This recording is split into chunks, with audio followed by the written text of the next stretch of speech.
Back in 2017, when Greece passed a controversial sex change law, Orthodox leaders called the law monstrous and said that such a law would destroy mankind. In an article by Father Mark Hodges, he says the change of sex bill, which passed overwhelmingly in Greece by 171 votes in Parliament, with strong support from the Prime Minister Alexis Tsipras, it grants legal recognition to sex changes without any requirement other than the desire of the applicant, allowing anyone age 15 or older to legally change gender. Tsipras spoke against what the country's dominant Orthodox Church calls holy tradition and the Church's teaching on the family in heated words to Parliament. Greece Prime Minister Alexis Tsipras addresses Parliament, and he said, "Absolutely no tradition, no perception of family calls for people to be sidelined or tossed aside into a social and institutional abyss," the Greek Prime Minister said. The proposal was adopted by the Greek Parliament upon its first reading and immediately drew fire from Orthodox Church leaders, who unanimously condemned the law as immoral and monstrous. Greece was thrown into upheaval last week, and this was in 2017, when the leftist Syriza party proposed making sex change a matter of personal choice, completely unrelated not only to biology, but to any medical or psychological diagnosis confirming gender dysphoria. The unconditional choice law even goes so far as to make sex change legally recognized without therapy, testing, counseling, hormones, or surgery. The article goes on to say that Greek law previously required legal gender changes to be after a diagnosis of gender identity disorder, and concrete steps to change gender have taken place, such as sex change surgery. But homosexual groups argued that anyone at any time, for any reason, should be able to demand that the legal system recognize them as the opposite sex. The new law makes legal gender identity change by simple declaration up to 2 times back and forth, and applies to minors as young as 15. "I can't wait," 40-year-old Rafaela told Reuters before the final vote. "The moment the bill passes, I'm changing my identity."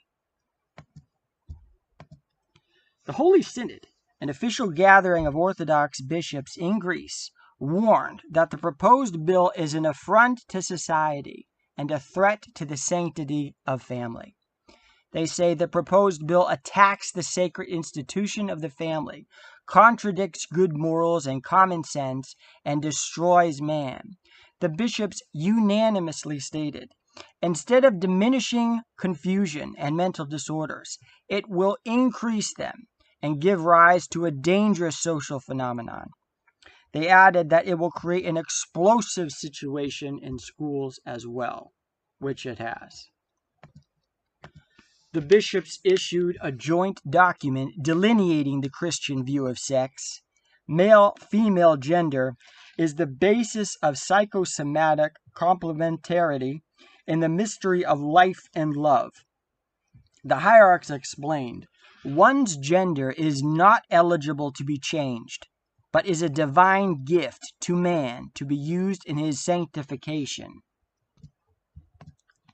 Gender is neither freely chosen nor altered at will, the synod asserted, and Greek law must not be subject to the scientifically unsubstantiated statement of the citizen, which may later be changed. The Orthodox leaders warned that compassion for the afflicted and wronged fellow man is not behind the proposal, but instead the coercion of powerful lobbying groups, which result in the dissolution of social cohesion and the spiritual death of man. The prelates called upon Parliament to withdraw the bill and for the world to stop strengthening tension, division, and absurdity to contribute to the spiritual uplifting of our citizens. The synod concluded by reiterating that Christians love the sinner, and part of that love is to tell the truth about harmful behaviors like sodomy. The Church surrounds all people with love and understanding indiscriminately, but always desiring their salvation must demonstrate the failure of critical decisions. Individual Orthodox leaders spoke out against the bill as well. You are promoting a bill which denies the triune God and Creator and casts blasphemy upon him, Metropolitan Cosmas of Aetolia says. This new law is unnatural. It encroaches upon the psychosomatic identity of the person, fosters depravity, and aims to thwart a person on his spiritual path. The bones of our saints are trembling, Cosmas said. We expect that you, Parliament, will raise your voice against this bill, the Metropolitan urged before the vote. This was back in 2017. The people are searching for role models, Greek leaders who will save the motherland and the people. Today, they tell us that God did not create man and woman, driving the idea from the minds of our children. Every man can easily become a woman, and every woman a man, Metropolitan Nicholas of Theotis argued in his sermon. Do you know why they are doing this? They want to ensure at any cost that homosexuals will be able to adopt children. Do you see how far these Greek Orthodox deputies have sunk? Nicholas preached. They have brought blasphemy upon the human body. It is madness for any reasonable person and a satanic deed from the point of view of God's law. But some people are trying to make our state a state of sin. Gender is sacred, Bishop Nicholas of Mesogeia said in an interview. It is a precious thing for a woman to know about her feminine nature, and for a man to be aware of his male nature. Independent Greeks, Deputy Kostas Katsikis, took a bold step contrary to his party by opposing the sex change law.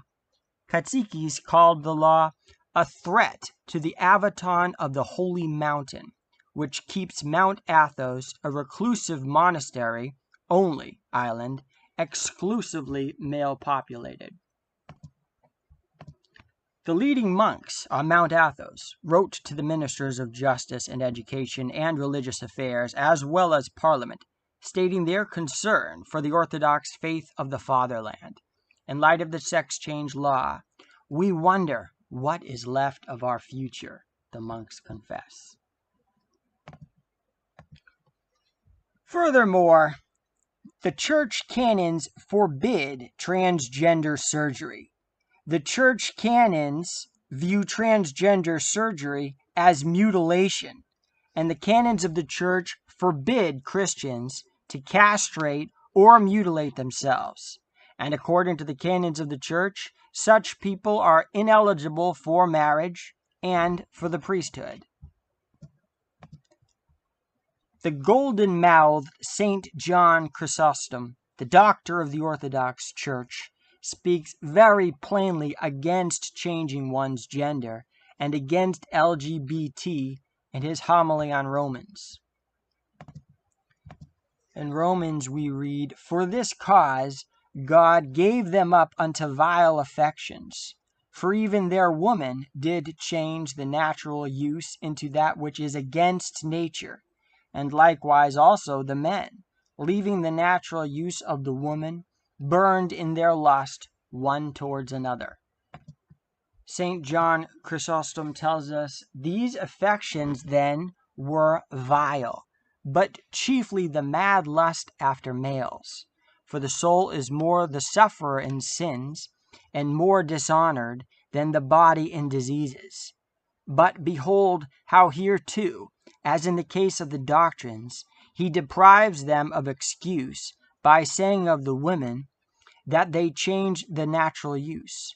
For no one, he means, can say that it was by being hindered of legitimate intercourse that they came to this pass, or that it was from having no means to fulfill their desire that they were driven into this monstrous insanity.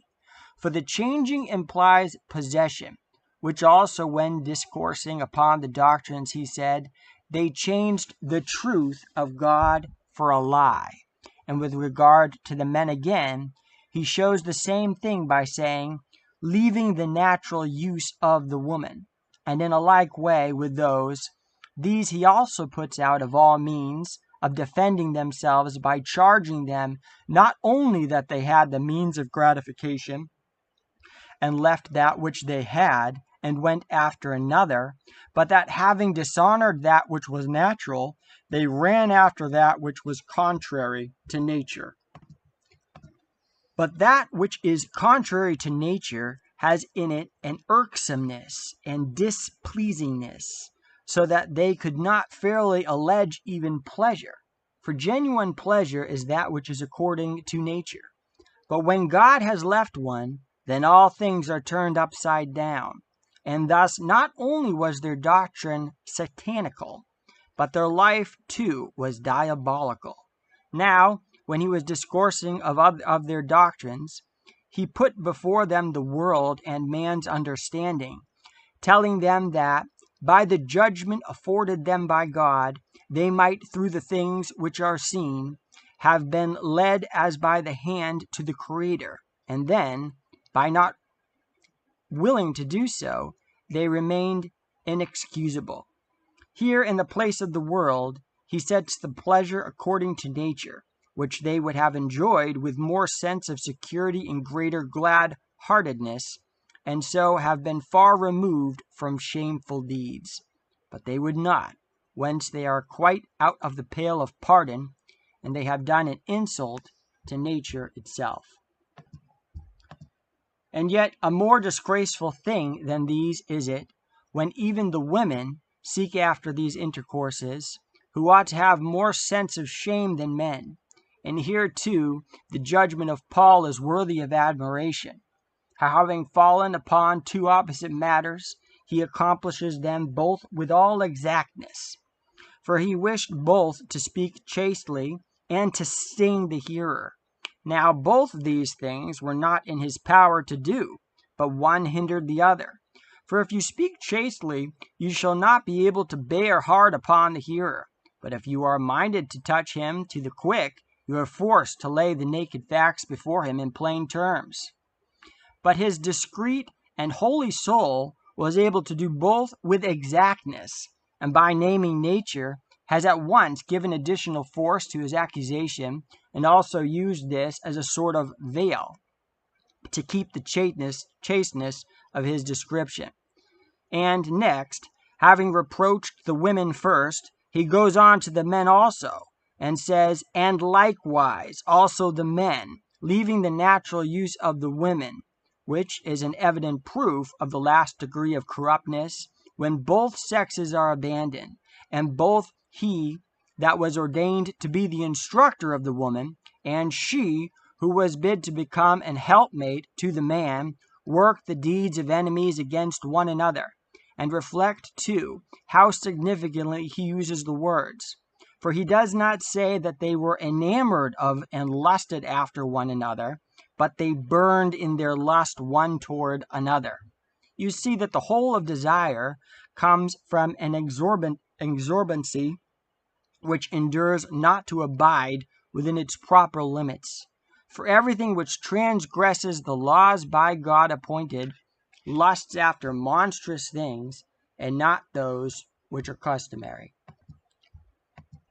For as many oftentimes, having left the desire of food, get to feed upon earth and small stones, and others being possessed by excessive thirst, often long even for mire, thus these also ran into this ebullition of lawless love. But if you say, and whence came this intensity of lust. It was from the desertion of God. And whence is the desertion of God? From the lawlessness of them that left him, men with men working that which is unseemly. Do not, he seems, because you have heard that they burned, suppose that the evil was only in desire. For the greater part of it came of their luxuriousness, which also kindled into flame their lust. And this is why he did not say being swept along or being overtaken, an expression he uses elsewhere, but what? Working. They made a business of sin, and not only a business, but even one zealously followed up. And he called it not lust, but that which is unseemly, and that properly. For they both dishonored nature and trampled on the laws. And see the great confusion which fell out on both sides. For not only was the head turned towards, but the feet too were upwards. And they became enemies to themselves and to one another, bringing in a pernicious kind of strife, and one even more lawless than any civil war, and one rife in divisions and of varied form. For they divided this into 4 new and lawless kinds. Since this war was not twofold or threefold, but even fourfold, consider then, it was meet that the two should be one, I mean the woman and the man. For the two, it says, shall be one flesh in Genesis. But this the desire of intercourse affected, and united the sexes to one another. This desire the devil having taken away, and having turned the course thereof into another fashion, he thus sundered the sexes from one another, and made the one to become 2 parts in opposition to the law of God. For it says, the two shall be one flesh, but he divided the one flesh into 2. Here then is one war. Again, these same 2 parts he provoked to war both against themselves and against one another. For even women again abused women, and not men only. And the men stood against one another and against the female sex, as happens in a battle by night. You see a 2nd and 3rd war, and a 4th and 5th. There is also another. For beside what have been mentioned, they also behaved lawlessly against nature itself. For when the devil saw that this desire it is, principally, which draws the sexes together, he was bent on cutting through the tie, so as to destroy the race, not only by their not copulating lawfully, but also by their being stirred up to war, and in sedition against one another, and receiving in themselves that recompense of their error which was meet. See how he goes again to the fountainhead of the evil, namely the impiety that comes of their doctrines. And this, he says, is a reward of that lawlessness. For since in speaking of hell and punishment, it seemed he would not at present be credible to the ungodly and deliberate choosers of such a life, but even scorned, he shows that the punishment was in this pleasure itself. But if they perceive it not, but are still pleased, be not amazed. For even they that are mad, and are afflicted with frenzy, while doing themselves much injury, and making themselves such objects of compassion, that others weep over them, themselves smile, and revel over what has happened. Yet we do not only for this not say that they are quit of punishment, but for this very reason are under a more grievous vengeance, and that they are unconscious of the plight they are in. For it is not the disordered, but those who are sound, whose votes one has to gain. Yet of old the matter seemed even to be a law, and a certain lawgiver among them bade the domestic slaves neither to use ointments when dry, nor to keep youths, giving the free this place of honor, or rather of shamefulness. Yet they, however, did not think the thing shameful, but as being a grand privilege, and one too great for slaves. The Athenian people, the wisest of people, and Solon, who is so great among them, permitted it to be the free alone. And sundry other books of the philosophers may one see full of this disease. But we do not therefore say that the thing was made lawful, but that they who received this law were pitiable, and objects for many tears. For these are treated in the same way as women that play the whore, or rather their plight is more miserable. For in the case of the one, the intercourse, even if lawless, is yet according to nature. But this is contrary both to law and nature. For even if there were no hell, and no punishment had been threatened, this were worse than any punishment. Yet if you say they found pleasure in it, you tell me what adds to the vengeance. For suppose I were to see a person running naked, with his body all besmeared with mire, and yet not covering himself, but exulting in it, I should not rejoice with him, but should rather bewail that he did not even perceive that he was doing what he was doing shamefully. But that I may show the atrocity in yet a clearer light, bear with me in one more example.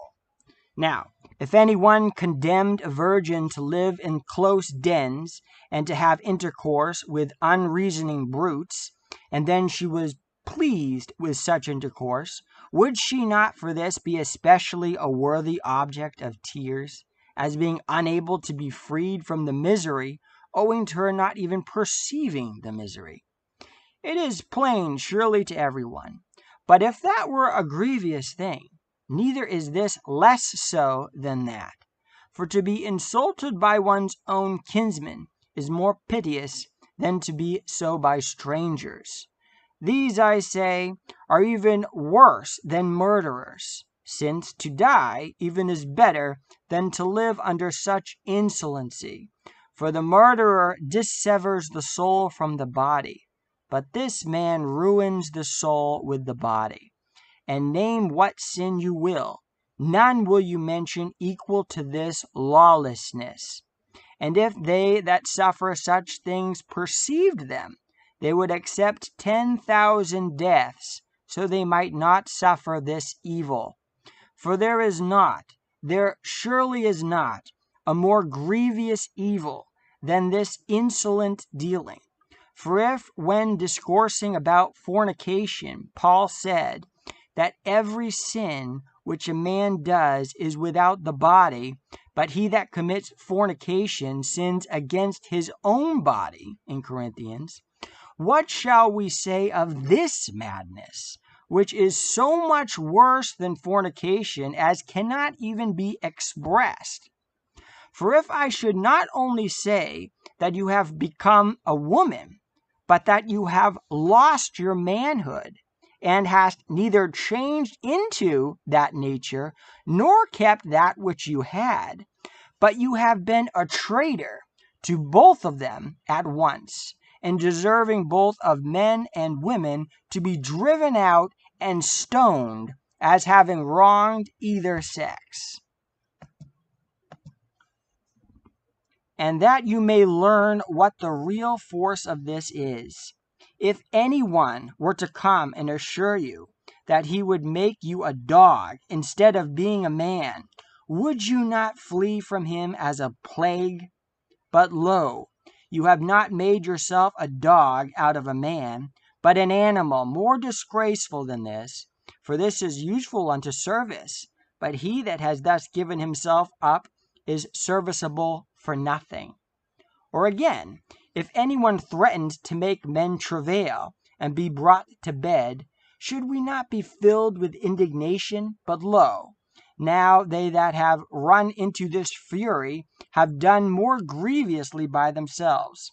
For it is not the same thing to change into the nature of woman, as to continue a man and yet to have become a woman, or neither this nor that. But if you would know the enormity of the evil from other grounds, Ask on what account the lawgivers punish them that make men eunuchs, and you will see that it is absolutely for no other reason than because they mutilate nature. And yet the injustice they do is nothing to this. For there have been those that were mutilated and were in many cases useful after their mutilation. But nothing can there be more worthless than a man who has pandered himself. For not the soul only, but the body also of one who has been so treated is disgraced, and deserves to be driven out everywhere. How many hells shall be enough for such? But if you scoff at hearing of hell, and believest not that fire, remember Sodom. For we have seen, surely we have seen, even in this present life, a semblance of hell. For since many would utterly disbelieve the things to come after the resurrection, hearing now of an unquenchable fire, God brings them to a right mind by things present. For such is the burning of Sodom and that conflagration, and they know it well that have been at that place, and have seen with their eyes that scourge divinely sent, and the effect of the lightnings from above. Consider how great is that sin, to have forced hell to appear even before its time. For whereas many thought scorn of his words, by his deeds did God show them in the image thereof in a certain novel way. For that rain was unwanted, for that the intercourse was contrary to nature, and it deluged the land, since lust had done so with their souls. Wherefore also the rain was the opposite of the customary rain. Now, not only did it fail to stir up the womb of the earth to the production of fruits, but made it even useless for the reception of seed. For such was also the intercourse of the men, making a body of this sort more worthless than the very land of Sodom. St. John Chrysostom continues, Whence then were these evils born? Of luxury, of not knowing God.